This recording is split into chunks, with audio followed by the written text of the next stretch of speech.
This is Dr. Roger Green in his teaching on American Christianity. This is session number 14, The Black Church in America.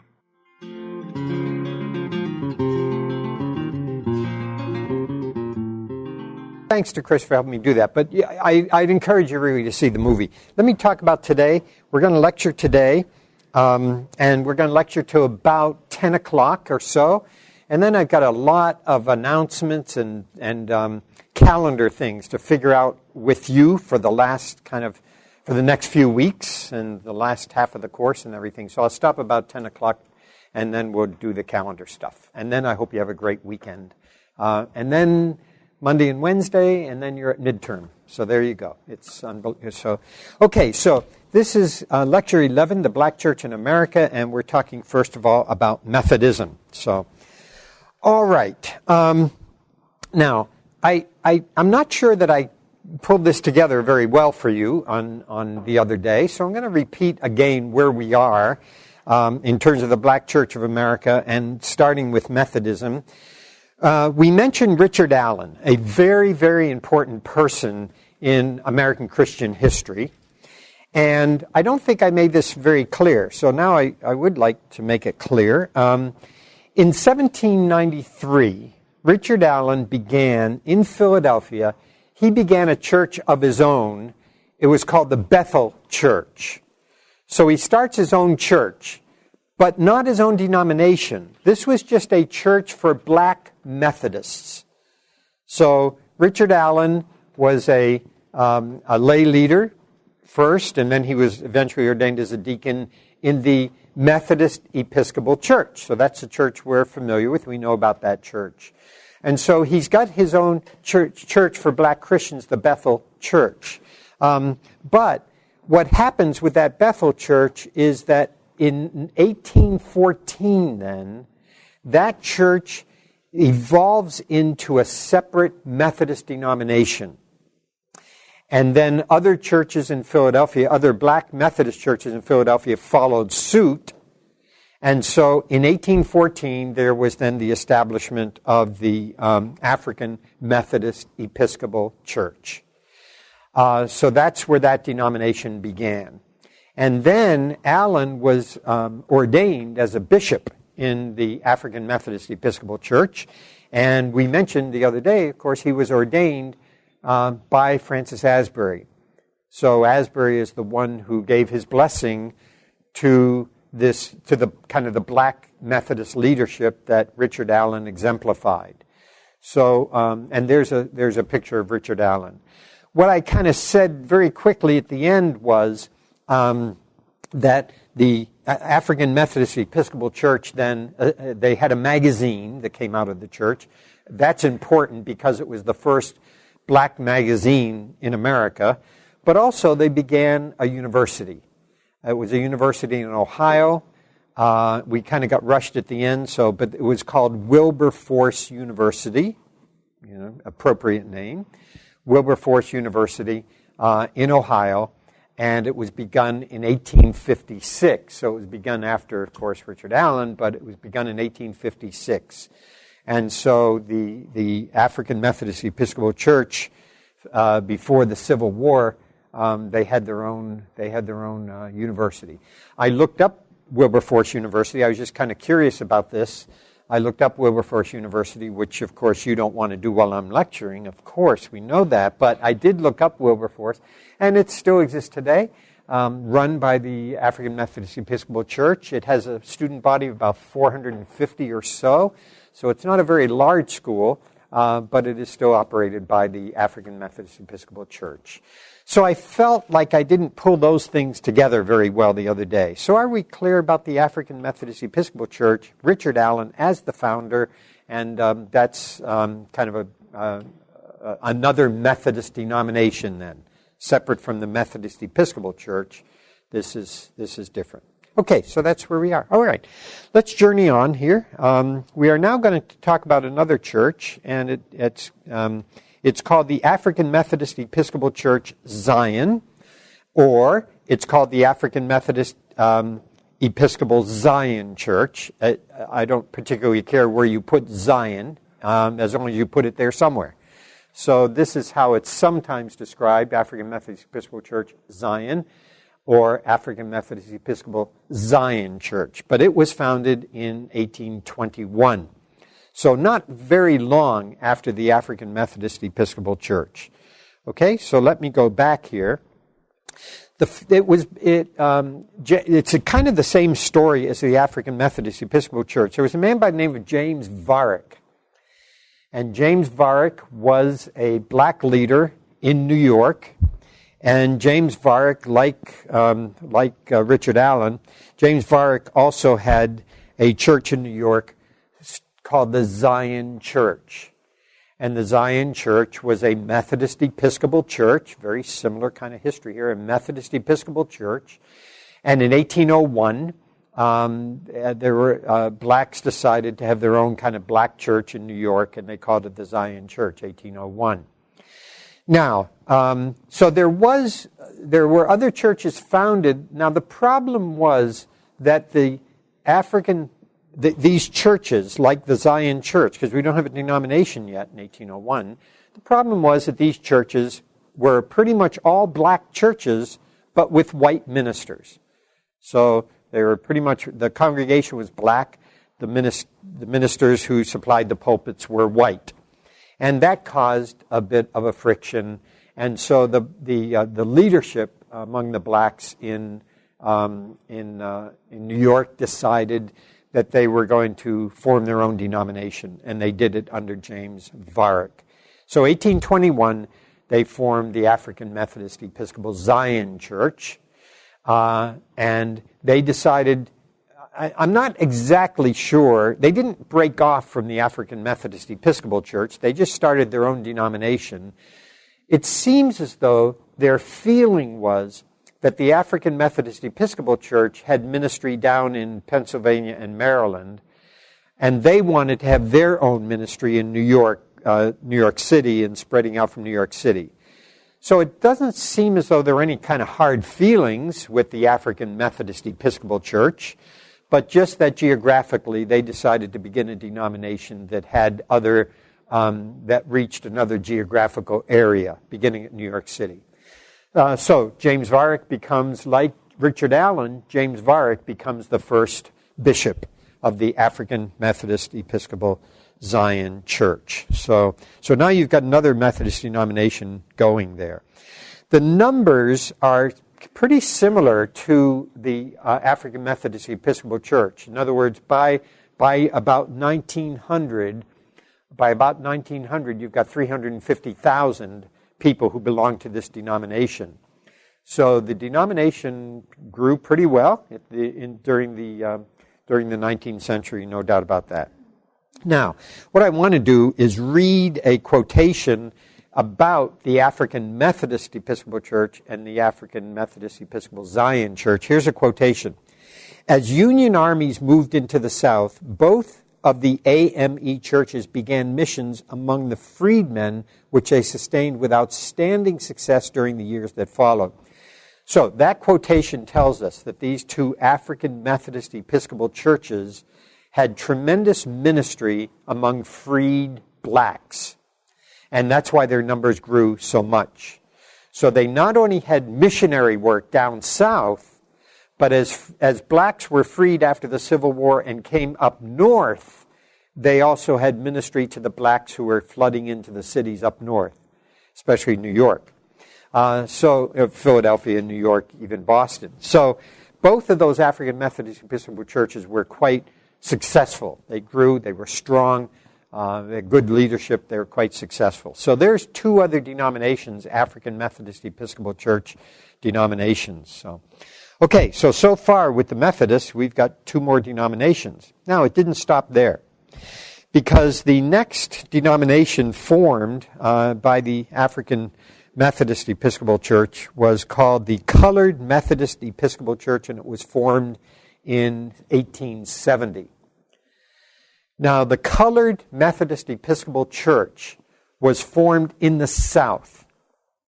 The Methodist Episcopal Church in the South, after the Civil War, saw the probably the value of saying to the black people in the Methodist Episcopal Church, if you want to form your own denomination, we certainly understand.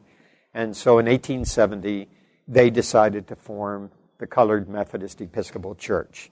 Now we've got 3 Methodist denominations among the black churches in America. All right? But it doesn't stop there, because there is one more that is formed, and it's called the Negro Conference of the Northern Methodist Church. Negro Conference of the Northern Methodist Church. Okay, now why this language, conference? Why this language? Because we haven't really seen this language before. Some of you may be Methodists, however. Conference is a reference to the way in which the Methodist Church governs itself. They come together for annual conference.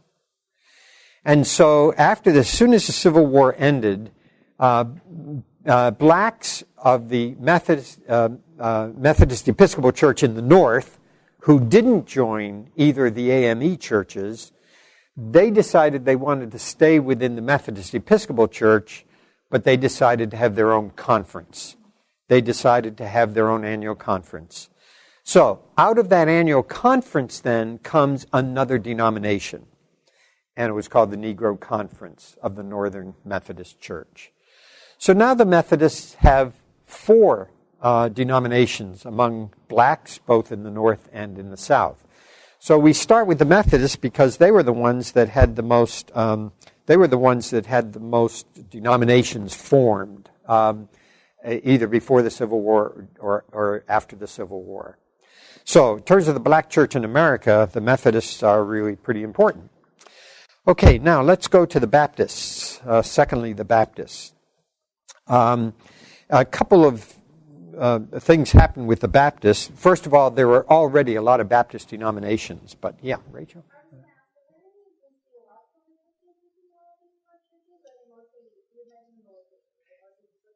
Is there any, again, I didn't. No. There are no theological differences. These people are Methodists. So as Methodists, they believe in God the Father, God the Son, God the Holy Spirit. They believe in not only as an individual saved, but individual can be sanctified by the Holy Spirit and so forth. But they're Methodists. They hold on to Methodist doctrines. And they also hold on to Methodist church polity in terms of having bishops, district superintendents, and also meeting annually for conference. So no, there are not theological differences. All 4 of them, of course, wanted to have churches where the blacks could go and feel very comfortable in their worship and their, and so forth, and not have white leadership, So no, there are no theological splits, though. Okay, the Baptists. All right, let's say a couple things about the Baptists. First of all, one of the first groups that was founded was called the Colored Primitive Baptist Church, and it was founded in 1866. Now, we already have a lot of Baptist denominations starting to spring up here and there in America, but in this course, all we can do is concentrate on the major ones. Long story short here, did I put it on for us? No. Long story short here, there already had been formed a Baptist denomination called the Primitive Baptist Church. So there was already a denomination, pretty much of a white denomination, predominantly white denomination, called the Primitive Baptist Church. All right, now let's be clear. Why did they use the term primitive? What do they mean when they're using the term Primitive Baptist Church? Anybody? What's that all about, Alexander? Right. Primitive is a term which means they're modeled after the early church. So by calling themselves the Primitive Baptist Church, it means that we're the early church come into the 19th century. All right. Now, however, the blacks weren't comfortable in the denomination, so in 1866 they formed their own denomination. So it's called the Colored Primitive Baptist Church. So that's one of the earliest, among the Baptists, that's one of the earliest Baptist churches. But then in that same year, along comes the Northern Carolina Black Convention. Northern Carolina Black Convention. Okay, now what is this all about? The Northern Carolina the North Carolina Black Convention. What is this all about? Remember when we talked about the Baptists before, one of the signals, one of the kind of hallmarks of Baptist life and Baptist polity is the autonomy of the individual Baptist church. So remember we talked about that before. The individual Baptist church, any of you who are Baptists would know this, that your church is autonomous. You may belong to organizations and so forth, but the individual church is autonomous. You ordain people in your church. You believe the local church has the authority of ordination and so forth. But remember we mentioned before that that there might be a Baptist church here and a Baptist church here and a Baptist church here and a Baptist church here, and they would come together in Baptist associations. Now those associations did not govern what was happening in the local Baptist church. They come together in associations. Now, eventually, one of the ways that the Baptists associated themselves was by state conventions. So, for example, in North Carolina, the Baptists in North Carolina would come together like this in a state convention, an annual state convention. Okay? So, any of you who are Baptists, you'd be familiar with that as well, as a way of kind of coming together. What happens in North Carolina is that the blacks in that state convention decided to have their own state convention. So they decided not to meet with the broader state convention, which was mostly whites. They decided they were going to come together in their own state convention and have the North Carolina State Convention. So that became technically a denomination. That became technically a separate denomination now of Black Baptist Christians. It was one of many. Okay, I should have stayed over there because now the story continues. Well, no, let me move over here for just a minute. Okay, this is good. We can do this. Now the story continues with the National Baptist Convention. The National Baptist Convention was formed in 1895 and still today is a very large, basically Black Baptist denomination. Okay, so what is the National Baptist Convention? The National Baptist Convention started to take all these state conventions, that were forming, including the one black state convention, National Carolina Black Convention. Started to take the state conventions and started to say at all the state conventions, why don't we come together? Why don't we come together as Black Baptists in a national organization? Why should we limit ourselves to being just like the North Carolina Black Convention? Why not come together in a national organization? So they did that, and they called themselves the National Baptist Convention. So the National Baptist Convention is today. So there it is, 1895, but the National Baptist Convention is a very large Black Protestant denomination today. And years ago, I can't quite remember exactly the years, but we had the dean of the chapel was a wonderful Black Christian. And I always remember that he was ordained in the National Baptist Convention. He and I talked occasionally about his denomination, the National Baptist Convention, and he was a minister in that National Baptist Convention. So that's the story of the third denomination, the National Baptist Convention. So yeah. And I just say one thing, Emery, just so we're clear about this. Eventually, the North Carolina Black Convention, they died out because consciously they joined the National Baptist Convention. So they didn't continue to exist as a denomination. So that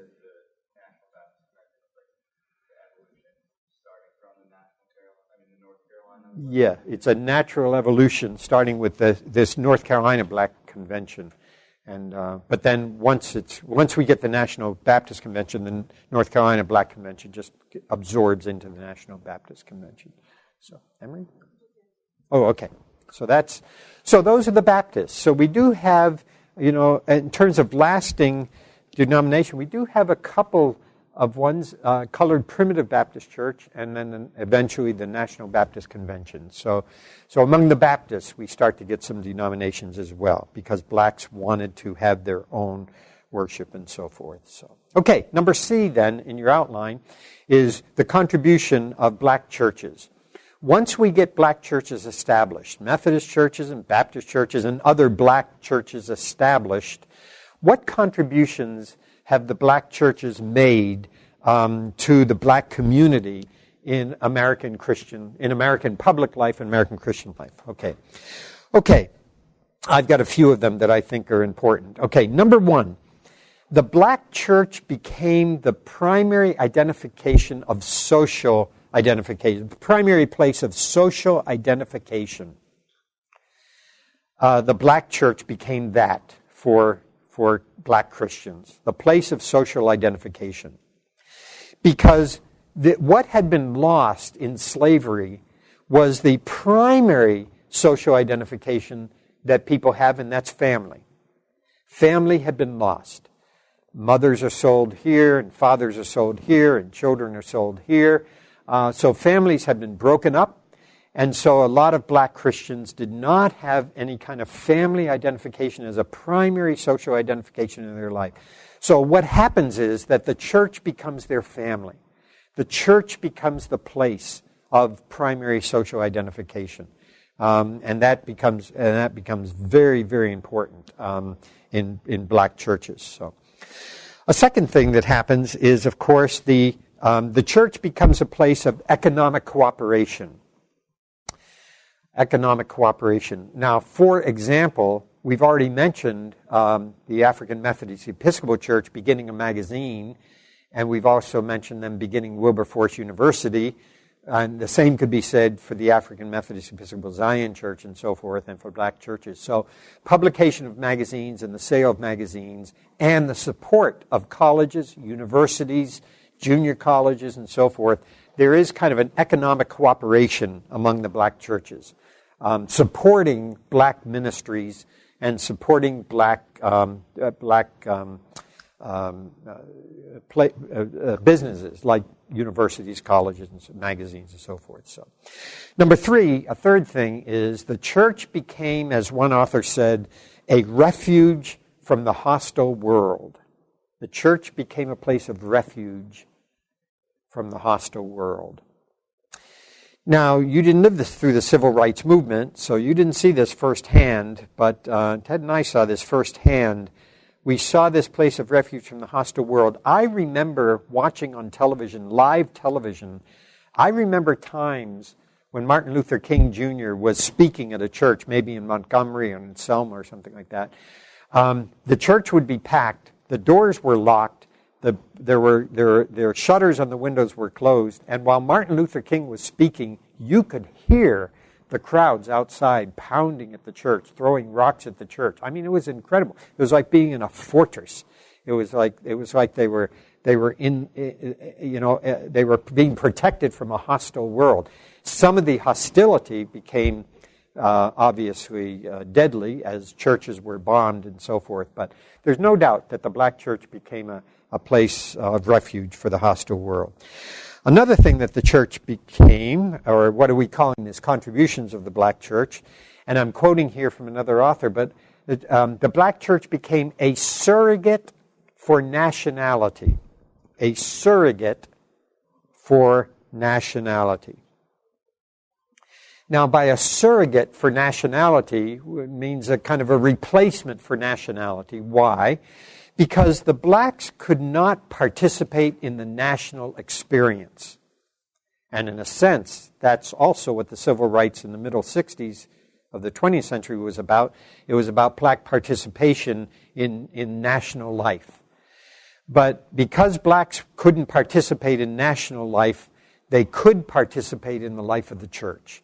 So the life of the church became their national life, in a sense, even though they couldn't participate in the national life. And now, since the civil rights movement, that's beginning to change. So, okay, number 5, a fifth kind of thing here. The black church became a place where leadership was developed. Leadership is developed in the black church and developed in many ways. But again, because blacks could not have leadership in a predominantly white community, because they couldn't have leadership in business or leadership in politics or leadership maybe in education apart from black colleges, because that was true, where were their leadership skills developed? They were developed kind of in the church, no doubt about that. And the person who became, in the black community, the person who became the leader, the top leader, the most important leader, was the minister, of course. The minister became the kind of top of the echelon in terms of leadership in the black churches. And that became important. So when you think of black leaders since the 1960s, you think, we just take Martin Luther King Jr., just to start with. When you think of Martin Luther King Jr. in the 1960s, where did he develop those leadership skills, those speaking skills, those skills to be able to kind of move the crowd? He developed his dad, of course, was a minister. He developed that in the church. That's where it got developed. That's where his leadership skills took shape. So it was a place of development of leadership skills, no more so than with the ministers. So, okay, the next thing is the church becomes an institution for developing black heritage. So here we are. It's February. It's Black Heritage Month. Well, where did all this kind of development of black heritage begin? It all began in the black church and keeping black history and black culture alive. So that's where it all started. The next thing is that the church, and I'm going to break this down a little bit, but the church is a place that develops uniquely black religious experience. Uniquely black religious experience. The church becomes a place where blacks became free to do that. Okay, so under this, what I'd like to do is mention three things here in terms of black experience. Number one, obviously, is the hymns, the spirituals, the Negro spirituals. Kind of a new way of singing, but a new way of getting the biblical message across with the Negro spirituals and with the hymns of the church and so forth. So singing becomes important in the black religious experience, and especially with the Negro spiritual and so forth. Number two, of course, would be dance, and the dance in the black church, and that's not just an American thing. I'll tell you a quick story about my wife and I during sabbatical. My wife and I were in Nigeria. We had a beautiful time in Nigeria. And because I was on sabbatical, I could be away for a couple of weeks in Nigeria. And something we didn't, we're here, two white people, in Nigeria, in these huge black churches in Nigeria. And during the time, it was especially during the time when the offering was taken up, when it was time for the offering, we white folks, we sit there and we just kind of pass the plate. Not in Nigeria. In Nigeria, when it's time for the offering, you got the offering plates and boxes up in the front of the church. But when it's time for the offering, everybody dances up to the offering and puts their. It takes a long time, which is great because they're all dancing up to the offering and singing, and it's a great experience. And of course, tried to get Karen and me to get in there, kind of. But we two white got people, But anyway, they understood this. Our white feet just weren't moving, but they understood that. So, but the dance was just unbelievable to see and to witness, and it went on for a long time. We take up the offering in white churches. How long does it take? 10 minutes? 4 minutes? You sing the doxology.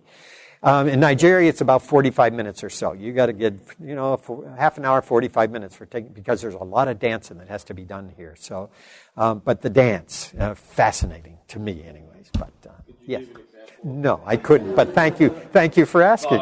Yes, bless your heart. Okay, thank you for asking. Maybe I'll show a video of it someday. But okay, so that's number two.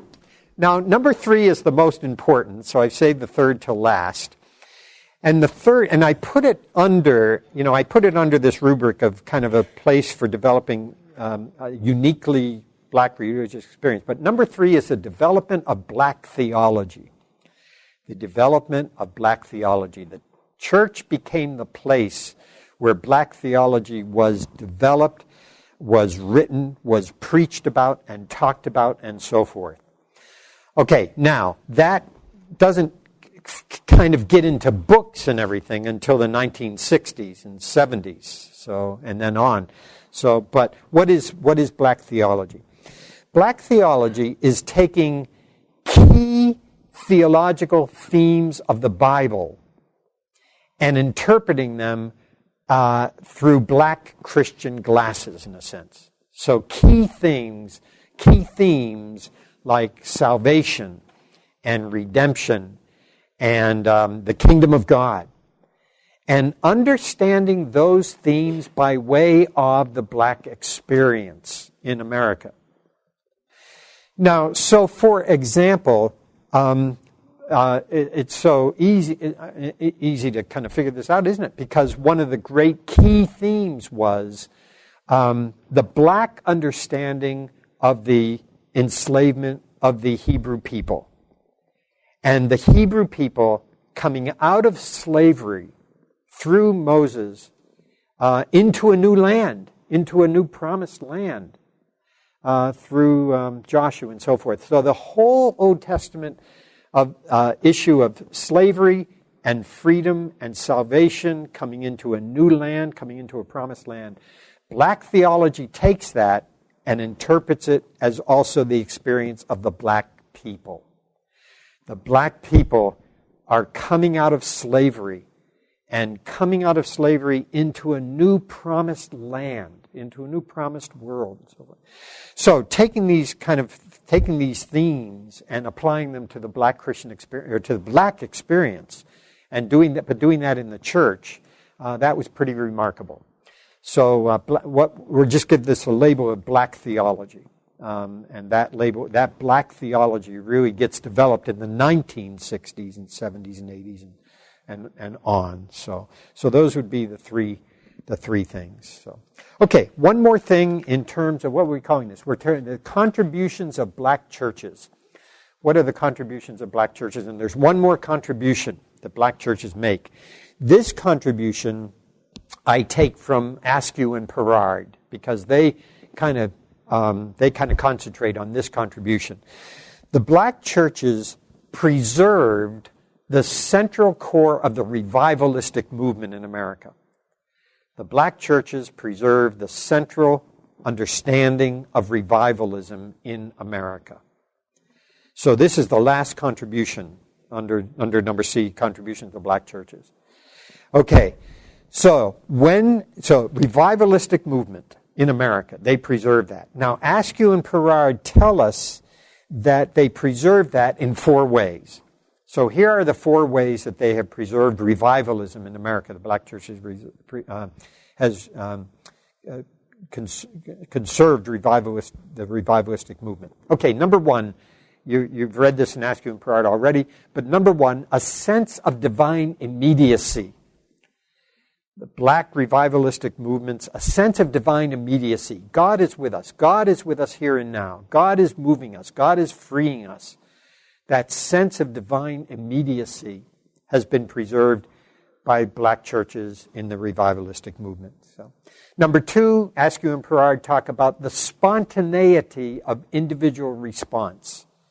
Individual response to the message of the gospel is very spontaneous, beautifully spontaneous, as individuals respond by the ministry of the Holy Spirit in their lives to the preaching of the gospel. So they call that the spontaneity of individual response. Number 3, a third thing that Askew and Perard talk about is personal holiness. Personal holiness. Salvation is the beginning of the pilgrimage of a Christian, but that Christian is moved into the life of holiness by the Holy Spirit. So the emphasis upon personal holiness is very important in this kind of maintaining the central core of the revivalistic movement. So, and then number 4, for Askew and Perard, number 4 is the redress of present injustices, speaking to an unjust world and calling for justice in an unjust world. So the redress of present injustices, that is part of that revivalistic movement as well. So black the contribution of black churches preserving the central core of the revivalistic movement. Black churches have done that for us. So these are some contributions, which I think are all pretty important contributions to the American Christian experience and to American Christianity. Okay, let me stop there for just a minute. We've got the Methodist, we've got the Baptist, we've got the contributions. Any questions about those three? Methodist, the Baptist, the contributions. Any questions? Are we all set with those three? Okay, let's go to number 4. Let's go to 4, sectarian appeal. Sectarian appeal. All right, let me just give a quick introduction, then we're going to look at 2 groups here. That followed the Civil War and came into the 20th century. Sectarian appeal.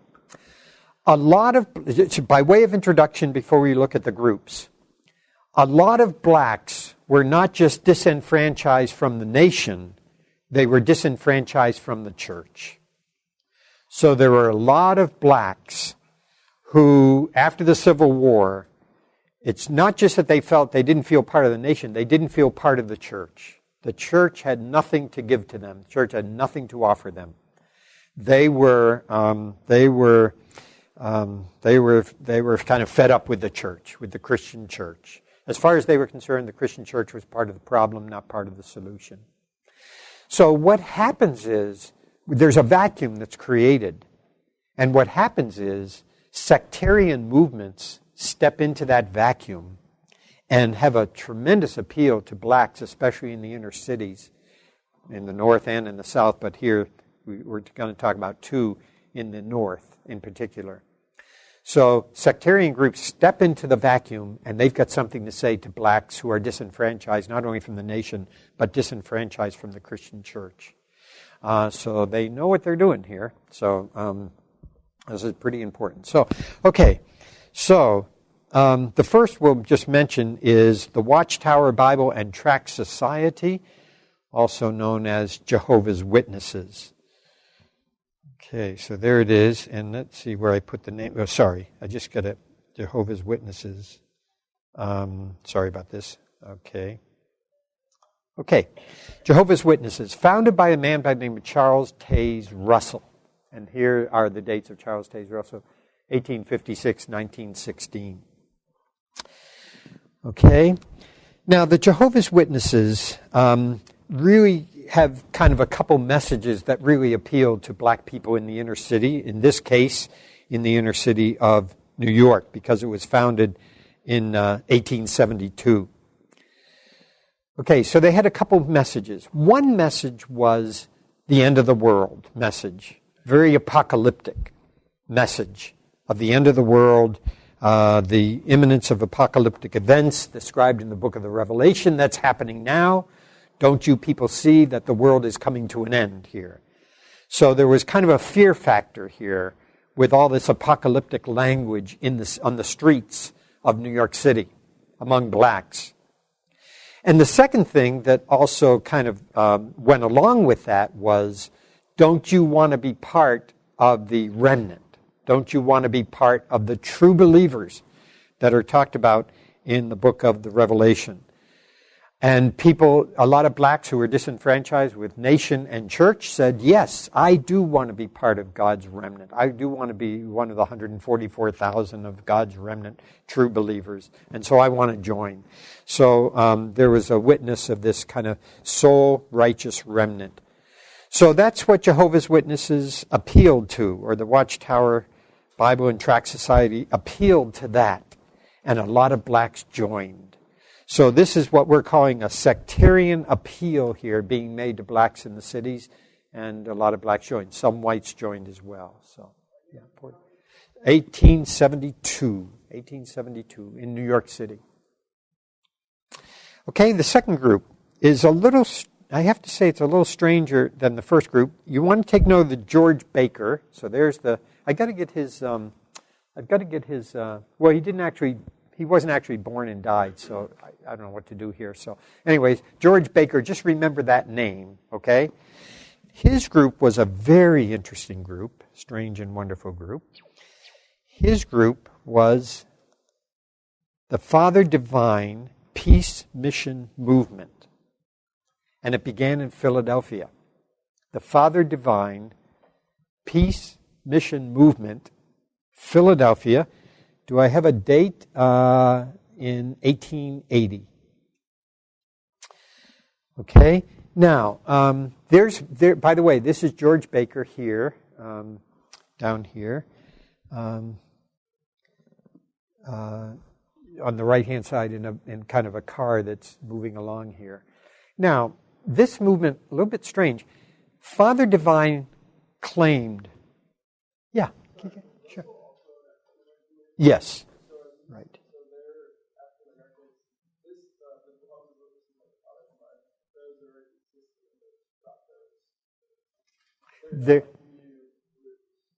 They are new groups. That these people are founding these new groups to kind of.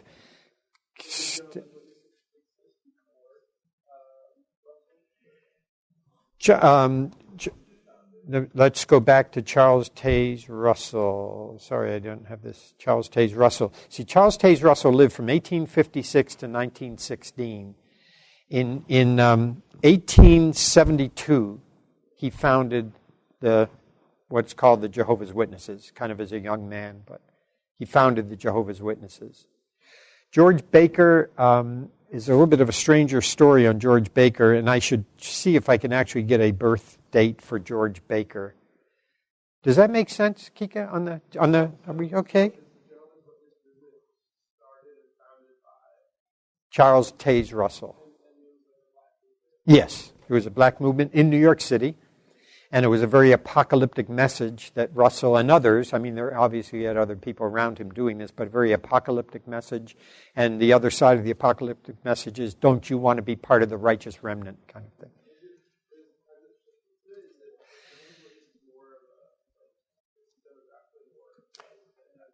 thing. I'm not sure about that. It may be, but there are certainly, I mean, it certainly has shifted a bit, and it doesn't have quite the apocalyptic message. It's got the true remnant message. But in terms of makeup, I'm not sure, what that would be today. But it was founded because there was a chasm created in these cities among blacks who didn't feel part of the nation or part of the church, so step in here. Yeah. Does that help, Kika?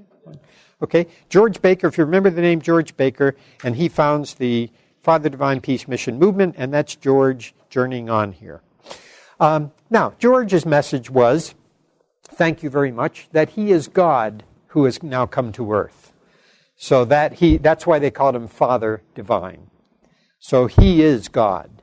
If you want to know what God is like, George Baker is God. He has now come to earth, and he has come to earth to set up his movement, which was a communitarian movement. You live in common in his movement in Philadelphia. You live in common, and you live in common under his authority. He is the authoritative figure. He is the one who runs the show. And so basically it is a communitarian movement. And because people feel so disenfranchised from the nation and the church anyways, well, let's bring all these people together in a communitarian society. Let's live in common apart from the broader culture. And let's submit our lives to Father Divine, who is God. Why not? What better could you do than submit your life to God? So they submitted their life to Father Divine. Now, because he's God, he kind of showed up. I'm having trouble finding a birth date for him. But also, I'm also finding trouble having a death date for him because I guess he died, but when he died, he's God. So does God die? I mean, what happens when he dies? I mean, that becomes a little tough to explain, I think, among the people when he probably actually did die. But anyways, the Father Divine Peace Mission Movement, the most extreme of the sectarian movements appealing to blacks in the inner city of Philadelphia. If you know anybody here from Philadelphia, I forget Philadelphians. I did my high school and college years in Philadelphia at Temple University. And right down the street from Temple University on Broad Street is a Father Divine Hotel. You've seen this? Okay, all right. Okay, what happened to Father Divine? Do we know? Or I don't know. Okay, anyways, whatever happened to Father Divine, bless his heart. So,